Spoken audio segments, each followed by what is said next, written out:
Kemudian semikonduktor merupakan bahan untuk membuat transistor, dioda, tiristor. Kemudian bahan semikonduktor yang terutama yaitu ada silikon atau dalam kimia disingkat dengan Si, kemudian germanium disingkat dengan Ge.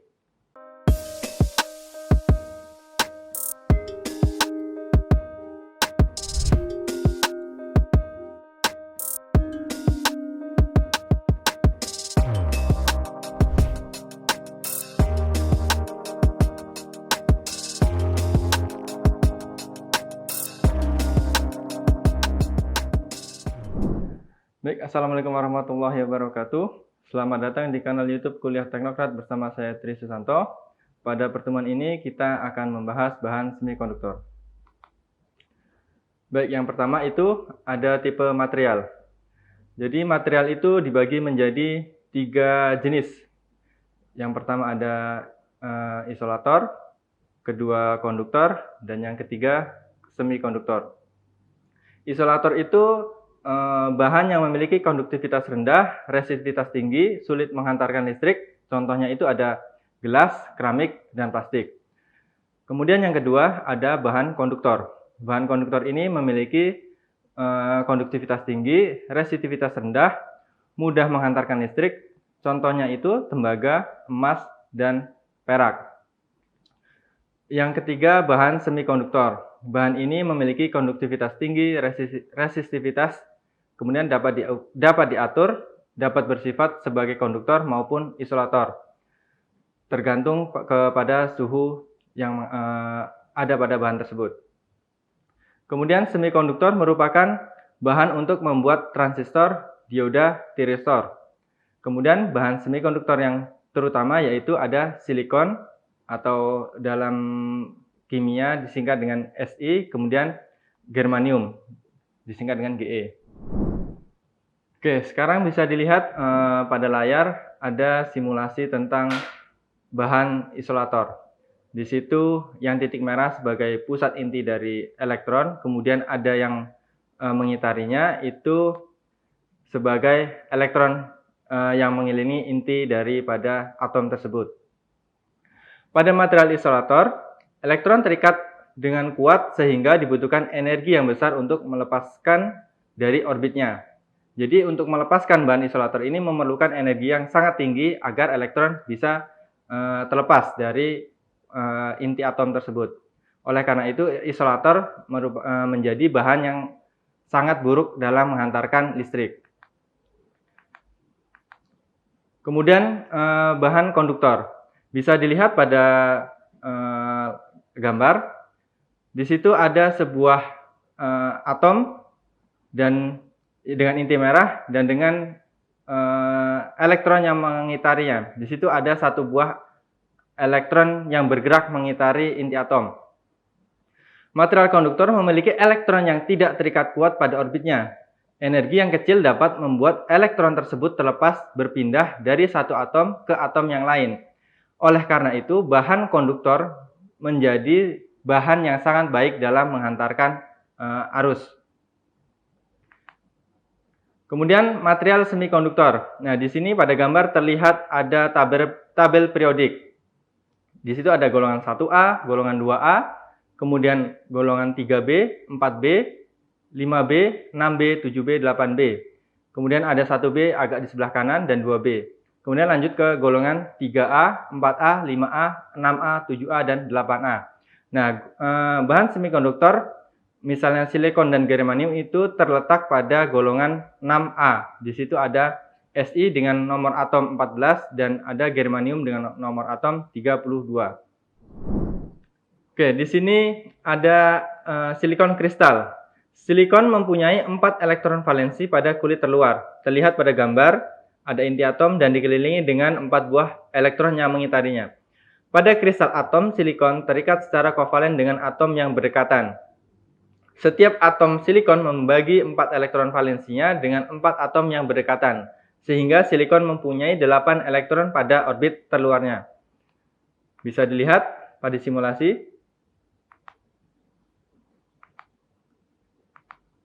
Nah, jadi pada masing-masing atom terluarnya itu berikatan dengan atom terdekat yang lainnya, sehingga satu atom berikatan dan di situ ada 4 buah atom silikon yang berikatan, sehingga jumlahnya ada 8 elektron yang mengitari pada orbit terluarnya.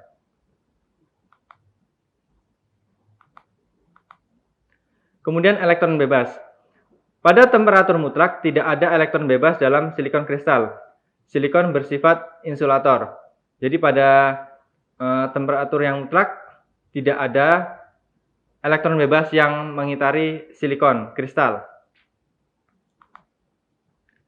Elektron dapat bergerak dan terlepas dari orbit valensinya menjadi elektron bebas jika ada energi untuk memutuskan ikatan tersebut. Jadi elektron-elektron tersebut akan lepas dari inti atomnya ketika ada energi yang diberikan kepada atom tersebut. Misalnya di sini kita panaskan dengan api.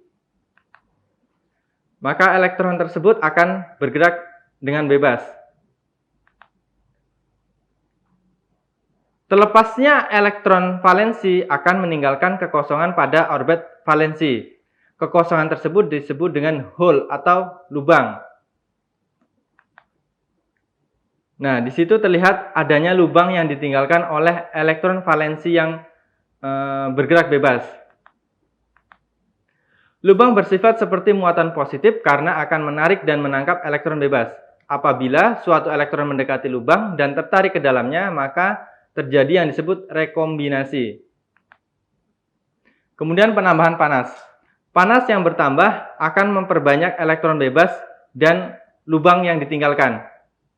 Jadi semakin tinggi kita memberikan suhu pada atom tersebut, maka elektron yang terlepas bebas pun akan bertambah banyak. Misal tadi kita memberikan apinya 1, kemudian 2, 3, 4, maka elektronnya yang terlepas akan semakin banyak. Jenis semikonduktor. Yang pertama itu ada semikonduktor intrinsik. Yaitu semikonduktor intrinsik adalah suatu semikonduktor murni. Jadi tidak ada pencampuran dari bahan yang lain. Kemudian suatu kristal silikon adalah semikonduktor intrinsik apabila setiap atom dalam kristal tersebut merupakan atom silikon.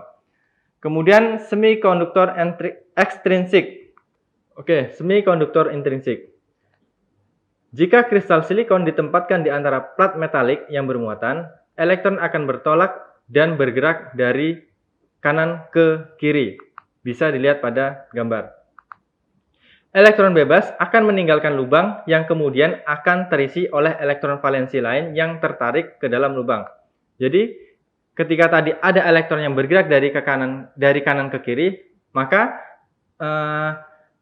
akan meninggalkan sebuah lubang dan lubang tersebut akan terisi oleh elektron valensi lain yang bergerak juga. Begitu seterusnya. Semakin besar panas, maka semakin kecil resistansi, sehingga semakin mudah aliran muatan elektron tersebut. Jadi dengan menaikkan suhu, maka resistansinya akan semakin kecil, sehingga aliran elektronnya akan semakin mudah. Bisa dilihat pada simulasi. Yang tadinya ketika suhunya rendah, elektron bergerak lambat. Ketika suhunya kita naikkan lebih tinggi lagi, maka elektron semakin cepat bergerak.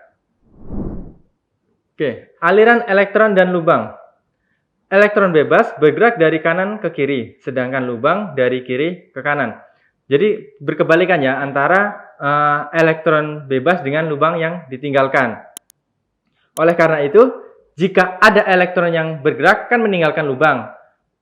Nah, ketika lubang itu terjadi, elektron yang lain akan bergerak mengisi lubang tersebut. Misalnya di sini terlihat ada T1, kemudian ada T2, kemudian ada T3. Di situ ada yang dipanah itu hole. Hole itu sebagai lubang yang ditinggalkan oleh si elektron yang bergerak. Elektron bebas dan lubang dinamakan pembawa karena membawa muatan dari suatu tempat ke tempat lainnya. Di sini ada termistor. Termistor adalah resistor yang sensitif terhadap panas. Ketika suatu termistor diberikan temperatur rendah, maka termistor akan bersifat isolator karena memiliki resistansi atau hambatan yang sangat tinggi. Tetapi ketika termistor dipanaskan, maka pasangan elektron lubang akan terjadi, resistansi akan berkurang, sehingga aliran arus listrik akan bergerak. Aplikasi termistor ini biasanya digunakan pada termometer, kemudian sensor temperatur, dan pembatas arus. Untuk simbol termistor bisa dilihat pada gambar, yaitu seperti resistor, tapi ada silang pada tengahnya. Untuk bentuk resistor sendiri terlihat seperti gambar. Kemudian doping. Semikonduktor intrinsik dapat dibuat lebih bersifat konduktor dengan menambahkan atom lain atau doping. Jadi untuk bahan semikonduktor itu dapat dibuat lebih bersifat konduktor dengan menambahkan atom lain. Misalnya kita menggabungkan atom silikon dengan atom boron. Suatu semikonduktor yang didoping dinamakan semikonduktor ekstrinsik.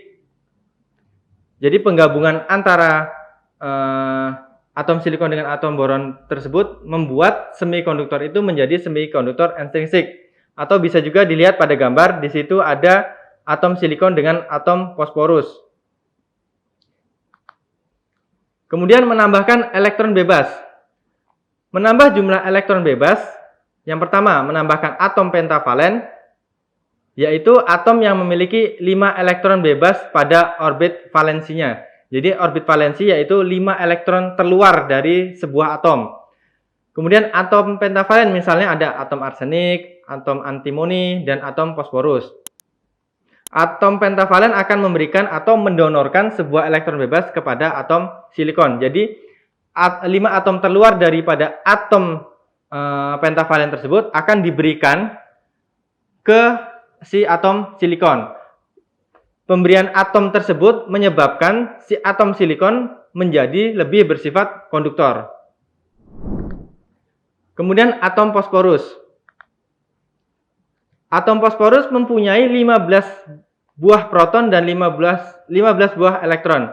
5 elektron berada pada orbit terluarnya. Nah, ini salah satu contoh atom pentavalen karena memiliki 5 elektron yang terletak pada orbit terluarnya.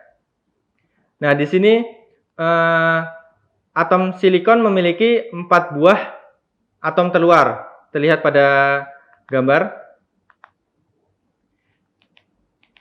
Jika tadi atom silikon ada 4, maka masing-masing berikatan dengan 4 atom silikon yang lainnya. Jika kita gantikan atom silikon tersebut dengan atom fosforus, maka menjadi seperti ini. Ada 1 buah elektron bebas yang tidak berikatan. Nah, atom bebas yang tidak berikatan ini menyebabkan bahan tersebut menjadi lebih konduktor karena gerakan elektronnya lebih bebas dibanding jika atom silikon itu tidak diberikan donor dari atom lain. Baik, kesimpulan pelajaran kita pada kali ini, tipe material terbagi menjadi 3. Yang pertama yaitu tipe isolator, kemudian konduktor, dan semikonduktor. Kemudian bahan semikonduktor itu terdiri dari atom silikon, atom germanium, dan atom boron. Baik, untuk selanjutnya kita akan lanjut pada tipe sambungan N dan tipe sambungan P. Jangan lupa untuk terus belajar. Sekian pertemuan kita kali ini. Jangan lupa like, comment, and subscribe kanal YouTube Kuliah Teknokrat. Dan saya akhiri. Assalamualaikum warahmatullahi wabarakatuh. Selanjutnya, kita saksikan video kiat mencegah penyebaran COVID-19.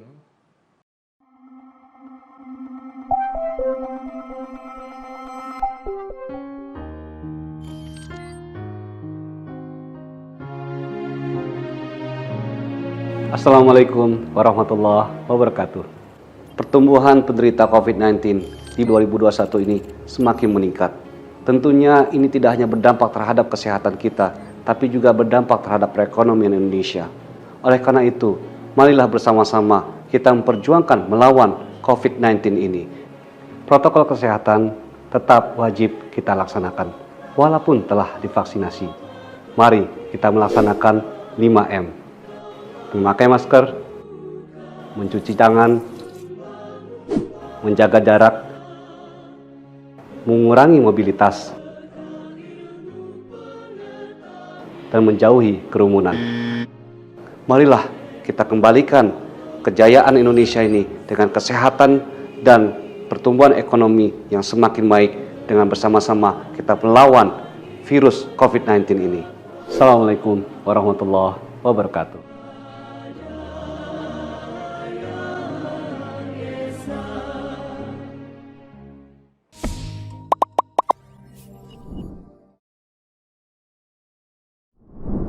Terima kasih sudah menyaksikan video pembelajaran ini. Jangan lupa like, komen dan subscribe, serta nyalakan tanda loncengnya agar kalian tidak ketinggalan informasi update lainnya.